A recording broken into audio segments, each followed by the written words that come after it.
Hello students, good morning. कैसे हो आप सभी। इस वीडियो में अपन बात करने जा रहे हैं बेसिक प्रोपोर्शनल थ्योरम के बारे में, या हम इसे दूसरे शब्दों में थेल्स थ्योरम भी कहते हैं। बेसिक प्रोपोर्शनल थ्योरम क्या होती है, उसका स्टेटमेंट क्या है, देखिए। यदि कोई ट्रेंगल है एक, if we have a triangle A B C, then if we draw a line parallel to of this side, अगर हम एक लाइन इस ट्रेंगल की बीसी साइड के पैरेलल ड्रॉ करें तो ये जो लाइन है इन दोनों लाइंस को इंटरसेक्ट करेगी। जहाँ पर ये इंटरसेक्ट करेगी वहाँ पर इस लाइन का और इस लाइन का जो डिवाइडेशन रेशियो है वो हमेशा क्या रहता है, सेम रहता है। ये हमारी क्या है, थेल्स थ्योरम है कि अगर किसी ट्रेंगल की थर्ड साइड के पैरेलल एक लाइन ड्रॉ की जाए तो वो जो ड्रॉ की गई लाइन है वो ट्रेंगल की अनदर टू साइड्स को टू डिस्टिंक्ट पॉइंट्स पर कट करती है, और वो डिस्टिंक्ट पॉइंट के साथ वो लाइंस सेम रेशियो में डिवाइडेड हो जाती है। ठीक है, तो वी हैव गिवन, इसको प्रूफ करने के लिए सबसे हम ले लेते हैं, हमको गिवन क्या है, we have given triangle ABC in which EF parallel to BC, EF parallel to BC. Okay, now we want to prove कि AE upon EB या BE, AE upon BE is equal to AF upon CF, AF upon CF, मतलब कि इधर वाला और इधर वाले part का जो रेशियो है, मतलब ये डिस्टिंक्ट पॉइंट ने इस लाइन को दो पार्ट में बांट दिया, उन दोनों पार्ट्स का जो रेशियो है इधर वाले दोनों पार्ट्स के रेशियो के बराबर होता है। ठीक है, अच्छा, और अगर मान लो हमने कहा, अगर हम इसका इन्वर्स देखें, इस थेल्स थ्योरम का इन्वर्स देखें तो हमें क्या दिखाई देता है कि अगर ऐसा दिया हुआ है तो ऐसा होता है। मतलब कि अगर टू साइड्स का रेशियो सेम गिवन है तो उन डिस्टिंक्ट पॉइंट्स को मिलाने वाली जो लाइन सेगमेंट है EF वो BC के पैरेलल होगी। ये होता है थेल्स थ्योरम का इन्वर्स। तो हमको दोनों ही चीज़ इस वीडियो में देखेंगे। सबसे पहले हम देखेंगे थेल्स थ्योरम, ठीक है, फिर उसका कन्वर्जन ऑफ थेल्स थ्योरम। तो सबसे पहले देखिए, अब हम इसको प्रूफ कैसे करें, प्रूफ करने की क्या सिचुएशन से कैसे प्रूफ करें। सबसे पहले हम क्या करेंगे, हम BF और EC को ज्वाइन कर लेते हैं।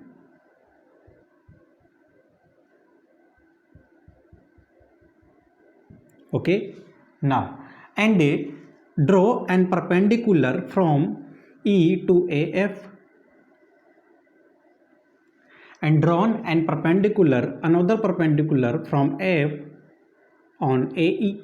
मतलब यहाँ से हमने E, मान लो ये EQ परपेंडिकुलर है और ये FR परपेंडिकुलर है, हमने दो परपेंडिकुलर ड्रॉ कर दिए। देखो, अगर हम ट्रेंगल AEF की बात करें या हम ट्रेंगल AEF का एरिया निकालना चाहें तो हम कैसे निकालेंगे।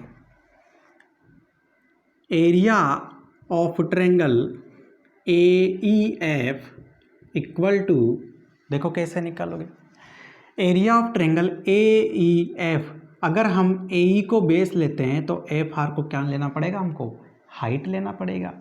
ठीक है, ले लो। अच्छा, 1/2 मल्टीप्लाई बेस, हम AE को बेस ले रहे हैं, AE multiply FR। Okay, now अब क्या करो, जो ये वाला ट्रेंगल है, कौन सा वाला, BFE,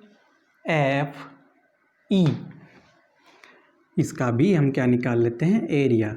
area of triangle BFE equal to 1/2 multiply base, base मतलब BE इंटू हाइट, हाइट मतलब FR। देखो, BFE ट्रेंगल की अगर हम बात करें तो ये जो ट्रेंगल हमको दिखाई दे रहा है, ये वाला, इस ट्रेंगल का अगर हम बेस BE लेते हैं तो बेटा बी को हमने इधर इंक्रीज किया तो इसकी हाइट क्या मिल गई हमको, एफ आर। ठीक है, तो बेस बी और हाइट एफ आर, तो 1/2 multiply base multiply height, B F E का हमको क्या मिल गया, एरिया मिल गया। सिमिलरली इनका अब रेशियो ले लो। अगर हम इनका रेशियो लेते हैं एरिया ऑफ सिमिलरली अगर हम बात करें ट्रेंगल ए ई एफ की, फिर से area of triangle A E F की फिर से हम बात करें तो 1/2 मल्टीप्लाई, क्या हम इसको ऐसे लिख सकते हैं क्या, A F multiply E Q, A F multiply E Q लिख सकते हैं आराम से, क्योंकि अगर हम ए एफ को बेस लेते हैं तो हाइट हमारी क्या हो गई, ई क्यू, क्योंकि ई क्यू परपेंडिकुलर है ए एफ पर। ओके, नाउ अगर हम इधर वाले ट्रेंगल का एरिया देखें, जैसे हमारा ये ट्रेंगल है ई एफ सी या सी एफ ई, तो area of triangle C F E equal to 1/2 multiply base हो गया सी एफ और हाइट क्या हो गई, एफ आर। ओके, नाउ अब क्या करो, कुछ नहीं करना। अब देखो हाइट क्या हो गई, ई क्यू। ठीक है, अब देखो नाउ इन दोनों का रेशियो ले लो और इन दोनों का अलग रेशियो ले लो। ठीक है, ले लो भाई। अगर हम इन दोनों का रेशियो लेते हैं area of triangle A E F upon area of triangle, हमने लिया बी ई एफ। ओके, हमें मिला, देखो हाफ से तो हाफ कट जाएगा, मान लो ये आ गया ऐसे। ओके, एफ आर, ठीक है, 1/2 multiply B E multiply F R. ठीक है, एफ आर से एफ आर कैंसिल, 1/2 से ए ई अपॉन बी ई आ गया हमारे पास। ठीक है, ए ई अपॉन बी ई आ गया हमारे पास। और अगर हम similarly triangle A E F नहीं लिखा क्या, A E F upon triangle B F E की बात करें तो हमारे पास क्या मिलेगा, सी एफ ई की बात कर रहे हैं, सी एफ ई की बात करें। ठीक है, इन दोनों का अगर हम रेशियो लिए तो हमारे पास क्या मिलेगा, ई क्यू से ई क्यू कैंसिल, हाफ से half cancel, A F upon C F, A F upon C F. This is first equation, this is second equation. Okay, now अब देखो बेटा ध्यान से, हम क्या लेके चल रहे हैं, बी सी और ई एफ को पैरेलल लेकर चल रहे हैं। अगर हम ट्रेंगल बी एफ ई की बात करें और ट्रेंगल सी एफ ई की बात करें तो ये दोनों ही triangle same base E F पर स्थित हैं, ई एफ पर स्थित है बेटा। देखो ये जो ट्रेंगल है इसमें भी ई एफ आ रहा है और ये जो ट्रेंगल है इसमें भी ई एफ आ रहा है, सेम बेस पर है। दूसरी चीज़ क्या है, दोनों पैरेलल लाइंस के बिटवीन स्थित है। ठीक है, तो हमने एक चीज़ 9th में पढ़ी थी कि अगर कोई भी दो ट्रेंगल सेम बेस और सेम बेस और बिटवीन पैरेलल लाइंस के बीच में स्थित है तो इसका मतलब उन दोनों का एरिया कैसा होता है, हमेशा इक्वल रहता है। तो area of that of both triangles are equal, area of triangle B F E equal to area of triangle C F E. ऐसा हमने क्यों लिखा, ऐसा हमने इसलिए लिखा क्योंकि triangles are on same base and between parallel lines. अगर हम ट्रेंगल बी एफ ई और ट्रेंगल सी एफ ई का एरिया बराबर मान लें तो इसका मतलब क्या हो जाएगा, ये दोनों पार्ट आपस में इक्वल, मतलब equation 1 equal to equation 2। It means area of triangle A E F upon area of triangle B F E equal to area of triangle A E F upon area of triangle C F E दोनों equal. अगर ये दोनों equal है तो इनके जो ये वाली चीज़ गिवन है आर एच एस पार्ट में वो भी इक्वल होंगी। तो A E upon B E equal to A F upon C F. और यही हमको क्या करना था, प्रूव करना था। तो हमको जो प्रूव करना था वो हमारे पास आ चुका है। तो यही क्या होता है हमारी, इस तरह हमारी थेल्स थ्योरम क्या हो गई, प्रूव हो गई। ठीक है, दिस इज वेरी इजी। ठीक है, how can we prove that theorem, watch again. In this triangle A B C we have B C E F parallel to B C. ठीक है, E and F point A B और A C को two distinct point पर cut कर रहे हैं to prove कि A B का जो रेशियो है, सॉरी ई पॉइंट जो ए बी को दो भागों में बांट रहा है, टू पार्ट्स में डिवाइड कर रहा है, उन पार्ट्स का रेशियो इधर वाले टू पार्ट्स के रेशियो के बराबर होता है। ये हमारी थेल्स थ्योरम है। अब इसको प्रूव कैसे करें? प्रूव करने के लिए हमने क्या किया, कंस्ट्रक्शन किया। कंस्ट्रक्शन क्या किया, E Q perpendicular to F draw किया। ठीक है, और F R perpendicular A draw किया। ठीक है, कंस्ट्रक्शन नहीं लिखा अपन ने, कंस्ट्रक्शन भी लिख लो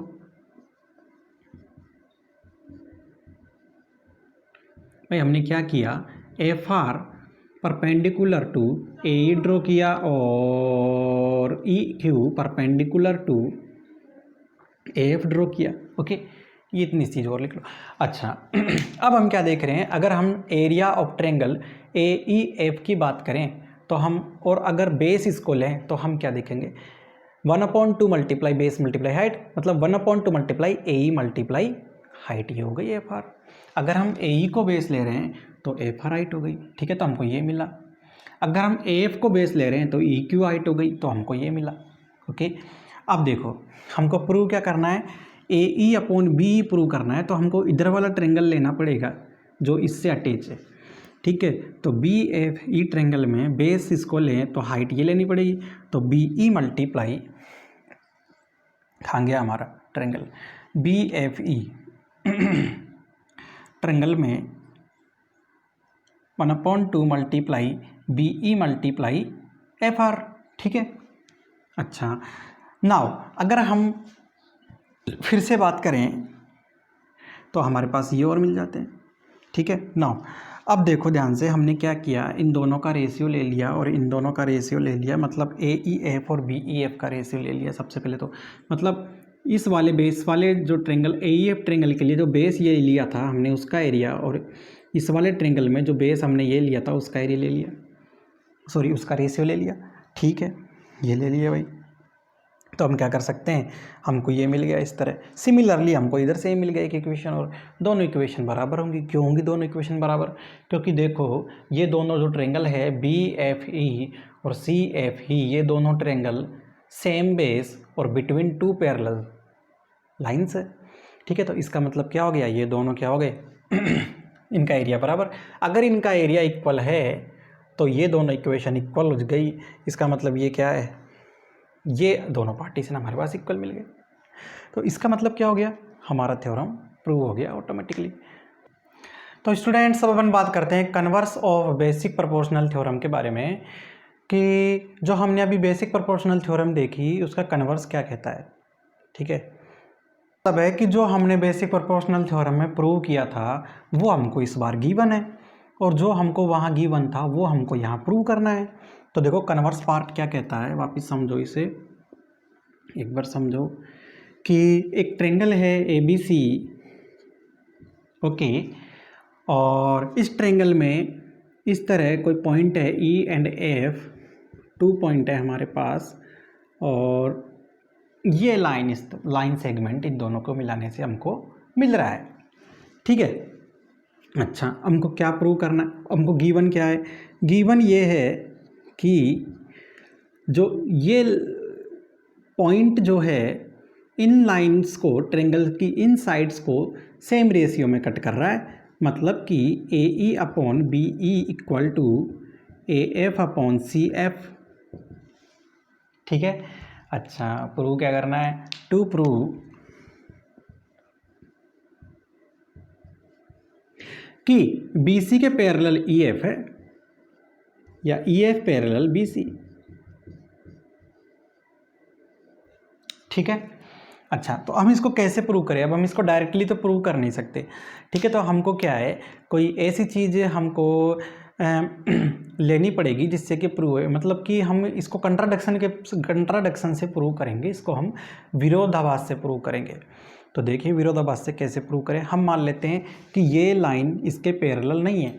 ठीक है, लेट ए प्रूफ देखो इसका, let a line EF not parallel to BC। मतलब EF लाइन जो है वो BC के पैरेलल नहीं है। ठीक है, अब इसका मतलब पता है क्या है? इसका मतलब ये है कि कोई ना कोई एक ऐसी लाइन जरूर होगी जो BC के पैरेलल होगी। तो माना कि वो लाइन जो कि BC के पैरेलल है वो EF डैश है। It means we can get a line which is parallel to BC। Let हमने माना वो लाइन कौन सी है, EF डैश है, किसके पैरेलल है, BC के। ठीक है। अच्छा, मतलब हम क्या कर रहे हैं, सपोज कर रहे हैं कि EF पैरेलल नहीं है BC के, तो इसका मतलब कोई ना कोई लाइन होगी जो BC के पैरेलल होगी। ठीक है, चलिए आगे देखिए। अगर EF डैश BC के पैरेलल है तो हम इस EF डैश के लिए थेल्स थ्योरम अप्लाई कर सकते हैं। थेल्स थ्योरम को अप्लाई कर लो तो बाई थेल्स थ्योरम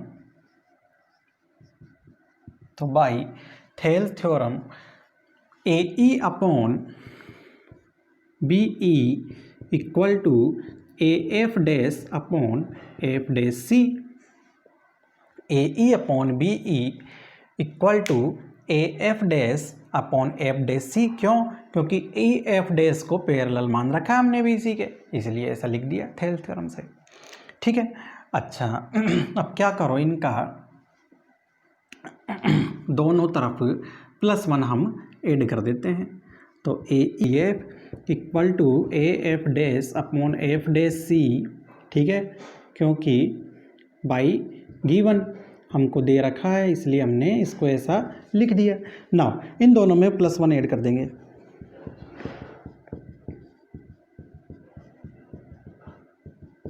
दोनों में +1 ऐड करने पर हम क्या देख रहे हैं, हमारे पास मिल गया, हमने क्या देखा कि हमको मिल रहा है AF plus CF upon CF equal to AF dash plus F dash C upon F dash C। हमको मिल गया AF प्लस CF, हमको मिल गया AC upon CF equal to AC upon F dash C। AC से AC cancel, हमारे पास मिल गया CF equal to F dash C। CF equal to F dash C मिल गया। इसका मतलब क्या है, CF equal to F dash C का मतलब ये है कि F और F डैश पॉइंट एक दूसरे के ऊपर स्थित है, मतलब ये दोनों पॉइंट एक ही पॉइंट है। It means F and F dash point are coincide point, are coincide points। so अब देखो, हमने ये दोनों कोइंसाइड पॉइंट है और हमने क्या मान रखा है कि EF डैश पैरेलल है BC के, और F डैश है तो हम क्या लिख सकते हैं, EF पैरेलल है BC के। और उससे पहले हमको ये लिखना पड़ेगा ओवर अजम्पशन या ओवर